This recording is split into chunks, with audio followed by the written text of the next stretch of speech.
고린도전서 11장 2절부터 16절까지 다 함께 읽도록 하겠습니다. 시작. 너희가 모든 일에 나를 기억하고 또 내가 너희에게 전하여 준 대로 그 전통을 너희가 지킴으로 너희를 칭찬하노라. 그러나 나는 너희가 알기를 원하노니 각 남자의 머리는 그리스도요 여자의 머리는 남자요 그리스도의 머리는 하나님이시라. 무릇 남자로서 머리에 무엇을 쓰고 기도나 예언을 하는 자는 그 머리를 욕되게 하는 것이요 무릇 여자로서 머리에 쓴 것을 벗고 기도나 예언을 하는 자는 그 머리를 욕되게 하는 것이니 이는 머리를 민 것과 다름이 없음이라. 만일 여자가 머리를 가리지 않거든 깎을 것이요 만일 깎거나 미는 것이 여자에게 부끄러움이 되거든 가릴지니라. 남자는 하나님의 형상과 영광이니 그 머리를 마땅히 가리지 않거니와 여자는 남자의 영광이니라. 남자가 여자에게서 난 것이 아니요 여자가 남자에게서 났으며 또 남자가 여자를 위하여 지음을 받지 아니하고 여자가 남자를 위하여 지음을 받은 것이니 그러므로 여자는 천사들로 말미암아 권세 아래에 있는 표를 그 머리 위에 둘지니라. 그러나 주 안에는 남자 없이 여자만 있지 않고 여자 없이 남자만 있지 아니하니라. 이는 여자가 남자에게서 난 것 같이 남자도 여자로 말미암아 났음이라. 그리고 모든 것은 하나님에게서 났느니라. 너희는 스스로 판단하라. 여자가 머리를 가리지 않고 하나님께 기도하는 것이 마땅하냐. 만일 남자에게 긴 머리가 있으면 자기에게 부끄러움이 되는 것을 본성이 너희에게 가르치지 아니하느냐. 만일 여자가 긴 머리가 있으면 자기에게 영광이 되나니 긴 머리는 가리는 것을 대신하여 주셨기 때문이니라. 논쟁하려는 생각을 가진 자가 있을지라도 우리에게나 하나님의 모든 교회에는 이런 관례가 없느니라. 아멘. 오늘은 본문을 중심으로 해서 예배의 문제라는 제목으로 하나님 말씀을 나누기를 원합니다. 이제 우상의 제물을 먹는 문제에 대해서 결론을 내린 바울은 이제 예배의 문제로 넘어가고 있습니다. 그동안 이제 파당의 문제, 또 음행의 문제, 그리고 우상 숭배 문제에 있어서 이제 바울은 고린도 교회 성도들 가운데 예배가 이제 많이 무질서하고 단정하지 않다라는 이제 보고를 받은 것 같습니다. 그래서 바울이 2절에서 보면 너희가 모든 일에 나를 기억하고 또 내가 너희에게 전하여 준 대로 그 전통을 너희가 지킴으로 너희를 칭찬하노라 라고 말했듯이 물론 이제 대부분의 이제 고린도 교회 성도들은 바울이 고린도 교회에 있을 때 가르쳐 주었던 예배 모범을 잘 지키고 있었습니다. 근데 역시 가만히 들어온 거짓 교사들이 또 그들에게 영향을 받은 방종하는 자들이 예배의 문제를 불러일으키고 또 무질서를 조장했을 가능성이 있는 것이었습니다. 그렇기 때문에 바울은 다시 한번 예배를 드림에 있어서 그 당시 문화와도 배치되지 않는 범위 내에서 올바른 예배 모범이 무엇인가에 대해서 알려주고 있는 것이었습니다. 그렇다면 그 내용을 먼저 알아보도록 하겠습니다. 첫 번째로는 단정한 모습으로 예배를 드릴 것을 권면하고 있습니다. 본문 3절부터 7절 그리고 13절부터 16절을 보면 바울은 남녀가 머리를 가리는 것과 가리지 않는 것 그리고 남자가 기르는 것과 여자가 머리를 기르는 것에 대한 그 차이를 계속해서 언급을 하고 있습니다. 남자의 머리는 그리스도이고 이기 때문에 그 머리를 모자나 긴 머리카락으로 가림으로 그리스도의 형상과 영광을 가리지 말라라고 말을 했고요. 또 여자의 머리는 남자이니 그 머리를 작은 천 조각이나 긴 머리카락으로 가리지 않으므로 남자를 욕보이는 행동은 하지 말라라는 것이었습니다. 즉 남자는 드러내는 것이 영광이고 여자는 가리는 것이 영광이다라고 말하고 있는데 이는 약간 의아할 수가 있습니다. 그런데 바울이 이렇게 말을 한 데에는 그냥 그가 자신이 남성 우월자여서 여성을 비하하는 것이어서 이렇게 말을 한 것이 아니라 이 당시 이제 문화와 관련이 있었기 때문에 이런 말을 한 것이었습니다. 이 당시 일반적인 문화에서 정숙한 여인들은 작은 천 같은 것으로 머리를 가림으로 자신의 신분과 성별을 이렇게 드러내었다라고 합니다. 그리고 천을 대신하여서 긴 머리카락으로 머리를 가리는 것도 용인되었다라고 합니다. 반면에 머리로 얼굴이나 머리 전체를 가리지 않는 여성들은 보통 종이나 또 창기들이었다라고 말을 하고 있습니다. 또한 더 나아가서 여자가 머리를 짧게 자르는 것은 여자의 수치로 여겨졌다라고 이제 역사는 말하고 있습니다. 그렇기 때문에 바울은 일반적인 사회적 통념하에서 여자들은 작은 천이나 머리카락으로 머리를 가리고 기도하고 예언하는 것이 그 머리인 남자에게 영광이 되는 것이다 라고 말을 한 것이었습니다.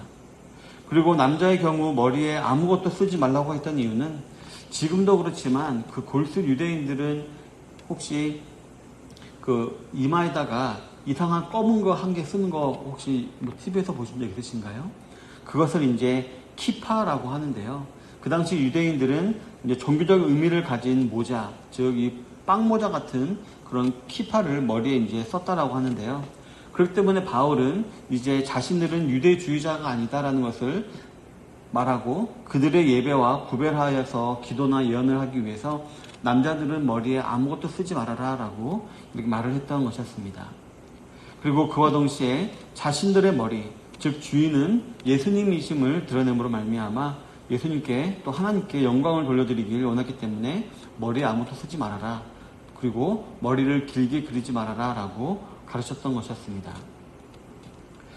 성도 여러분, 이처럼 바울은 이제 예배를 드림에 있어서도 많은 심려를 이렇게 기울이면서 그들을 가르쳤음을 알 수가 있습니다. 잘못된 전통과 구별되는 것을 힘쓰는 것과 동시에 그 당시 세상 사람들이 갖고 있던 일반적인 통념에 위배되지 않는 것에 대해서도 신경을 썼던 것이었습니다.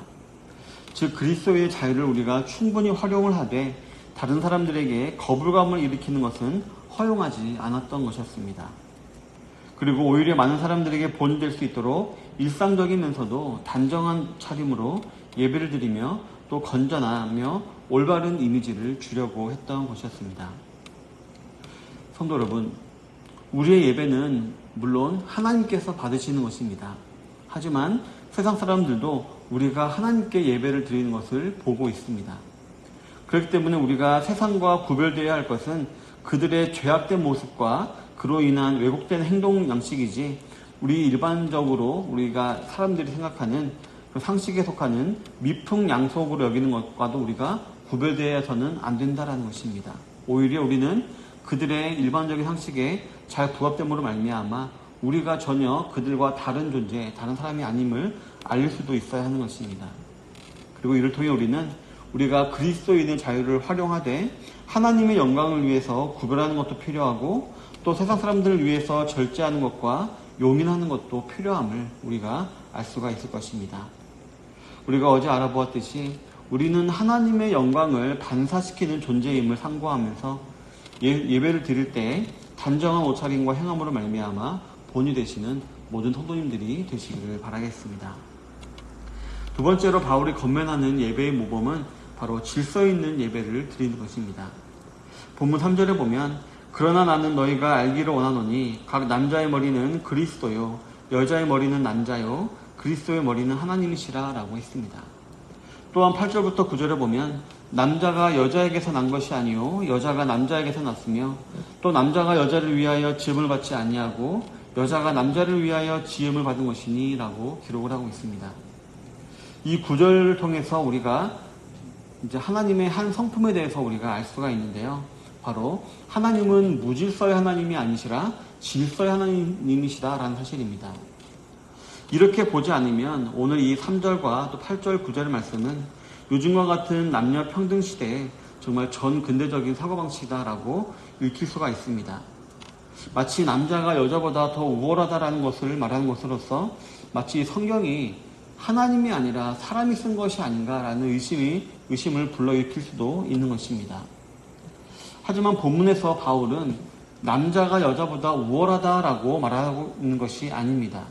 그보다는 하나님의 창조 질서 가운데 그저 필요에 따라 역할의 차이가 있을 뿐이다 라고 지금 말을 하고 있는 것입니다.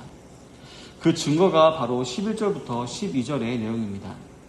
본문에서 바울은 남녀가 평등하고 보완적인 관계임을 강조하고 있는 것입니다.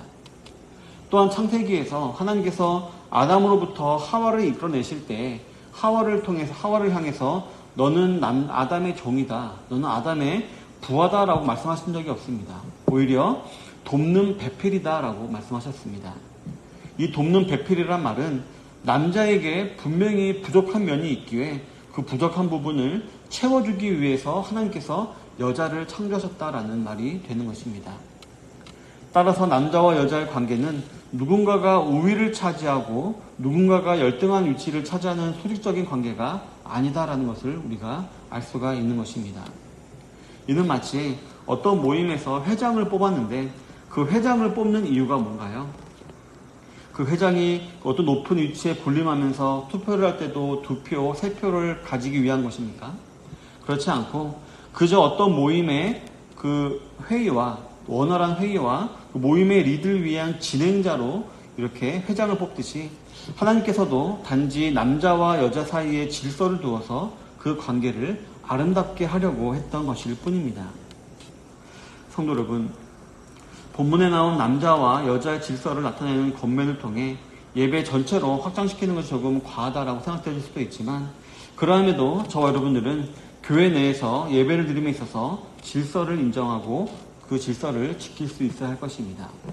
목사와 장로, 권사, 집사, 성도가 어떤 수직적인 계급이 아니라 그 사람에게 맡겨진 달란트대로 맡겨진 직분이라고 생각을 하고, 우리가 맡겨진 직분 외에 월권을 하거나 또 맡겨진 직분을 책임 회피하지 아니하고 각자 맡은 일을 잘 감당하며 그 예배가 질서 있고 규모 있게 진행될 수 있도록 우리는 최선을 다해야 하며, 그런 아름다운 모습이 세상 사람들에게도 본이 되어야 하는 것입니다.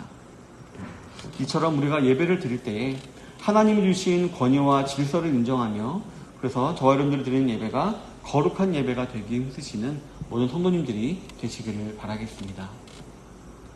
사랑하는 성도 여러분, 로마서 12장 1절에서도 기록하고 있듯이 저와 여러분들의 신앙생활에 있어서 가장 기본이 되는 것이면서도 가장 중요한 것은 바로 예배입니다. 그 예배의 대상이 하나님이시기 때문에 우리의 생각이나 또 기호가 아닌 오직 하나님의 뜻대로 우리는 예배를 드려야 합니다. 이를 위해 본문에서 바울은 우리가 예배를 드릴 때 정말 세상의 사고방식과 전혀 위배되지 않는 단정한 옷차림과 행함으로 예배의 본을 삼을 것을 지금 말을 하고 있습니다. 또한 자신에게 주신 하나님의 권세와 질서에 합당한 예배를 드릴 것을 말하고 있습니다. 내가 받은 달란트, 내가 받은 직분에 대해서 우리가 월권을 하거나 책임 회피를 하지 아니하고 정말 질서에 알맞는 합당한 예배를 드리라라는 것입니다. 이러한 올바른 예배의 정신을 상고하시면서 오늘 하루도 공적 예배와 사적인 예배와 또 생활의 예배 가운데 승리하시는 삶을 살아가시는 모든 성도님들이 다 되시기를 바라겠습니다. 그리고 그로 인해 풍성하고 행복한 삶을 살아가게 되시는 모든 좋은 시작교회 성도님들 되시기를 주님의 이름으로 축원합니다. 아멘.